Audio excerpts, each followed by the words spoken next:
Hey folks, welcome to Learn Go in 200 seconds. Yep, just over 3 minutes to get a turbocharged tour of the Go programming language, also known as Golang. If you're a complete beginner or just curious about how Go works, you're in the right place. We'll explore the fundamentals: packages, functions, variables, conditions, loops, everything you need to write real Go code. Let's get into it. All right, every Go program starts with a package declaration. Here, package main tells Go that this is a standalone executable, not a library, not an import, but the actual entry point. If you're writing code that should run on its own, like a command line tool or a web server, always use main as your package name. Next, we import packages we want to use. Go organizes its standard library into packages. Here, we're importing fmt for formatted I/O, like printing text to the console. Strings, for working with string functions, like converting text to uppercase. This is how Go brings in extra tools to your project. Just like C++ or Java, Go has a main function where execution starts. Here, func main defines that function. Everything inside these curly braces will be executed when the program runs. This is the beating heart of our Go program. Printing to the screen in Go is simple.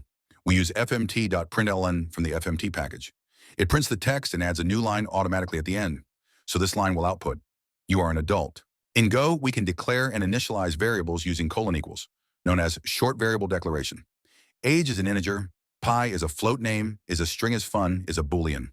Go is strongly typed, but also smart. It infers the type from the value you assign. Then we print all of them using fmt.Println. Strings are just as fun in Go. Here we're using the strings .toUpper function to convert hello into uppercase, so it becomes hello. We also use len greeting to find the length of the string. Both are printed out in one statement. We've defined two functions here. Say hi takes a string parameter and prints hi, followed by the name. Add takes two integers and returns their sum. The syntax is clean and easy. Func keyword starts the function. Parameters come with types. Return type comes after the parameter list, and we use return to give back the result. Now we're calling our own functions. First, we call say hi world, which prints a simple greeting. Then we call add 510 and print the result. Go makes it easy to create and reuse code using functions. Let's look at how they're defined.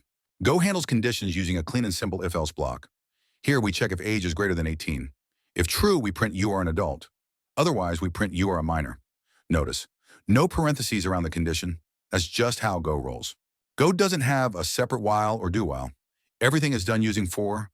This is a traditional for loop. I equals 1 starts the counter.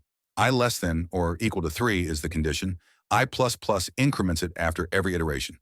Each time, we print the value of I. This loop runs exactly 3 times. And this is the while style loop in Go. Go doesn't have a while keyword. Instead, we just use a for loop with only the condition. So as long as j is less than 3, the loop keeps running. Inside the loop, we print j, then increment it by 1. Simple and powerful. Boom! You just learned Go in 200 seconds. We covered the core building blocks: packages, imports, variables, strings, functions, conditionals, and loops. Go is clean, fast, and designed for simplicity. Perfect for modern development, from web servers to cloud tools. If you like this lightning-fast intro, dive deeper and keep coding. Until next time, happy hacking.